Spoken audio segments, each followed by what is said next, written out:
Mesdames et messieurs le jury, bonjour. Je suis Louane Gressier et je me tiens devant vous aujourd'hui pour défendre une idée qui m'est chère. L'éducation sexuelle qui joue un rôle crucial dans la prévention des violences sexuelles. Elle permet d'aborder des thématiques essentielles telles que le consentement, les relations respectueuses et la notion de frontières personnelles. En effet, l'éducation sexuelle est bien plus qu'un simple apprentissage des aspects biologiques de la sexualité. Elle doit aussi inclure des discussions sur le comportement approprié, le respect de l'autre et les droits de chacun en matière de sexualité. Tout d'abord, comprendre ce qu'est le consentement est fondamental. Trop souvent, les violences sexuelles trouvent leur origine dans une méconnaissance des limites de l'autre ou dans la banalisation de comportements agressifs ou même manipulateurs. L'éducation sexuelle permet de clarifier ce concept, tel que le consentement doit être explicite, libre et éclairé. Il ne se présume jamais, il peut être retiré à tout moment. Insister sur cette notion dès le plus jeune âge permet de poser les bases d'une société plus respectueuse des droits et de la dignité de chacun. Ensuite, l'éducation sexuelle aide à déconstruire des stéréotypes de genre qui peuvent être alimentés des comportements violents. Les normes traditionnelles et patriarcales imposent souvent une vision biaisée des rôles masculins et féminins où la domination et la soumission sont considérées comme des comportements acceptables. En offrant des outils de réflexion sur l'égalité, le respect et l'autonomie, l'éducation sexuelle contribue à lutter contre ces schémas.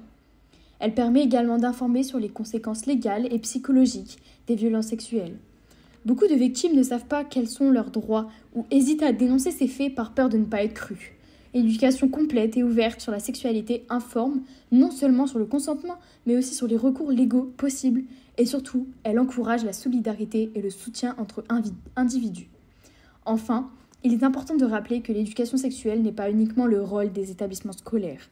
Les parents, les éducateurs et les professionnels de santé ont également un rôle primordial à jouer pour garantir que chaque individu, quel que soit son âge, dispose des connaissances et des outils nécessaires pour prévenir les violences sexuelles.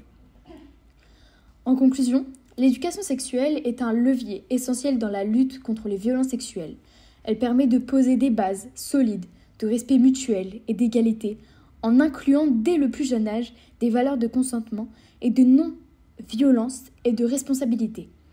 La prévention passe avant tout par l'éducation, et chaque effort dans ces domaines peut contribuer à créer une société plus juste et plus respectueuse. Je vous remercie, mesdames et messieurs, pour votre écoute attentive. Merci, chers membres du jury, pour votre temps et votre attention. Le choix est désormais entre vos mains. Bonjour, aujourd'hui je vais vous parler de 3 principes essentiels à une société plus juste. Le respect, le consentement et la prévention. 3 notions qui devraient être à la base de toutes nos relations, qu'elles soient amicales, familiales, professionnelles ou même amoureuses. Pourtant, encore aujourd'hui, elles ne sont pas toujours comprises ni appliquées comme elles le devraient. Mais si nous voulons un monde plus sûr, nous devons prendre conscience de leur nécessité et agir en conséquence. Tout commence par le respect. Respecter quelqu'un, c'est reconnaître son existence, sa liberté, ses émotions, ses choix. C'est comprendre que chaque personne a des droits, des limites qui lui sont propres. Mais dans notre société, le respect n'est pas toujours une évidence. Il suffit d'ouvrir les yeux pour voir à quel point il est parfois ignoré. Cela commence par des gestes que certains considèrent anodins, des remarques déplacées, des blagues douteuses, des gestes non sollicités. Puis cela peut aller plus loin, jusqu'à des comportements inacceptables que l'on ose encore excuser en disant « il n'a pas fait exprès, c'est juste pour rire » ou même pire, « elle n'avait qu'à dire non ». Et c'est justement là que le consentement prend toute son importance. Le consentement, ce n'est pas juste une formalité, ce n'est pas l'absence de refus, ce n'est pas un silence. Le consentement, c'est un oui clair, libre, donné sans pression ni contrainte. Un consentement arraché sous la peur ou la culpabilisation n'est pas un consentement. Et surtout, il est réversible.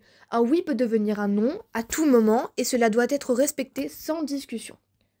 Mais alors pourquoi est-ce si crucial ?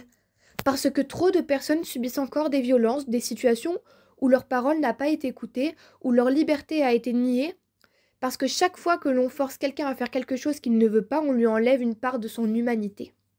Mais alors, comment faire pour que ces principes ne restent pas juste des mots ?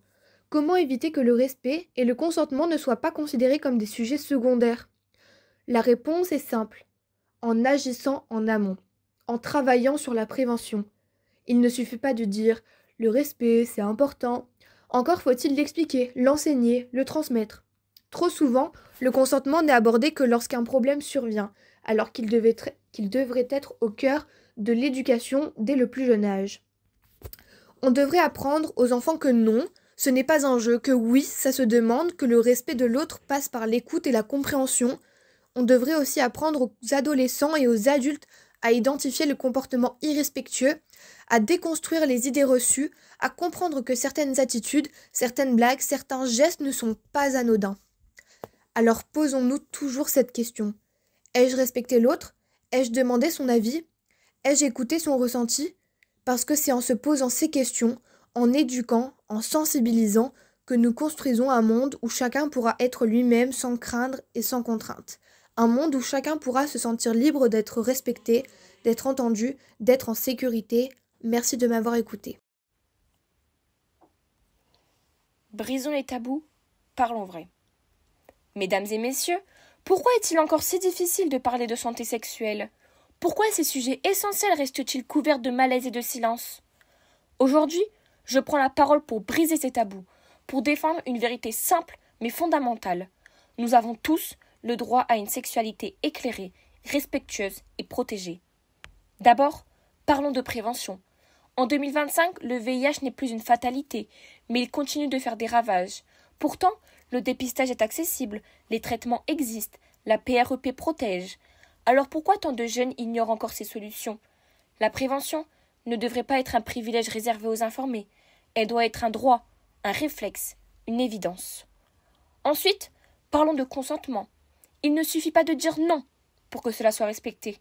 Le consentement, ce n'est pas une formalité, c'est une base, une condition non négociable. Il doit être libre, clair, enthousiaste. Nous devons l'enseigner, le revendiquer et surtout le faire respecter. Enfin, parlons de diversité. La santé sexuelle ne concerne pas un seul modèle, une seule norme. Elle appartient à tous. Hommes, femmes, personnes non-binaires, hétérosexuels, LGBTQ+, personnes en situation de handicap. Personne ne devrait avoir à justifier son identité ou son orientation pour accéder à des soins adaptés et bienveillants. Aujourd'hui, je vous invite à être acteur du changement, à parler, à informer, à lutter contre l'ignorance et la peur, parce que la santé sexuelle, ce n'est pas un sujet secondaire, c'est une question de dignité, de respect et de justice. Une justice qui commence par l'éducation, par l'accès à une information claire et sans jugement. Car comment espérer une société plus égalitaire si tant de jeunes grandissent dans l'ombre du doute et des idées reçues? Comment parler d'émancipation quand certains doivent encore se cacher, craindre le regard des autres, ou pire, subir des violences pour ce qu'ils sont ou ce qu'ils vivent? Il est temps que la honte change de camp. Il est temps que l'on valorise le savoir au lieu de cultiver la peur. Il est temps que chaque individu, quel que soit son genre, son orientation, son vécu, puisse avancer dans la vie avec confiance, sans crainte ni culpabilité. Et surtout, il est temps d'écouter. Écouter celles et ceux qui ont souffert du silence, du rejet ou du manque d'information. Écouter pour comprendre, pour agir, pour construire ensemble une société où parler de santé sexuelle ne serait plus un acte de courage, mais simplement une évidence. Parce que ce combat ne concerne pas une minorité, il nous concerne tous. Alors, brisons les tabous, parlons vrai, parlons fort. Je ne sais pas trop si j'en ai envie. J'ai peur. Je ne suis pas prête. Stop. Rien de tout cela ici ne veut dire oui. Et vous entendez ce silence dès que j'arrête de parler? Ça veut dire non. Si le mot oui n'est pas prononcé clairement, alors c'est que c'est non. Il n'y a pas de place pour le doute, seulement pour les rapports consentis. Et rappelez-vous l'adage, qui ne dit mot consent n'est pas forcément vrai. Et une prise de conscience collective est nécessaire pour que l'on arrête de souffrir. Et si un jour j'étais victime de violence, de drogue, de chantage, ou même de menaces parce que j'ai dit non? Ça, ce sont les craintes que chaque personne peut avoir quant à l'expression de son non-consentement lors d'un possible rapport ou acte sexuel. Cela ne devrait pas être normalisé. Pour pouvoir consentir, il faut avoir conscience de ce que cela implique et pouvoir le montrer ou le formuler. Et une dernière chose, un rapport sexuel n'est pas censé faire mal. Et oui, c'est comme pour les règles, des douleurs ne sont absolument pas censées arriver. Moi, Manon, n'ai jamais été violentée, seulement draguée lourdement, et j'avoue que j'ai peur de sortir dans la rue. La barrière entre la drague et la violence est très fine, et l'élément qui la maintient en place est le respect. La notion de respect mutuel, d'égalité, doit toujours être respectée. C'est comme le sentiment de sécurité, important mais très souvent mis de côté. Une personne qui en met mal à l'aise une autre ou qui lui impose ses choix est une agresseuse, rien d'autre.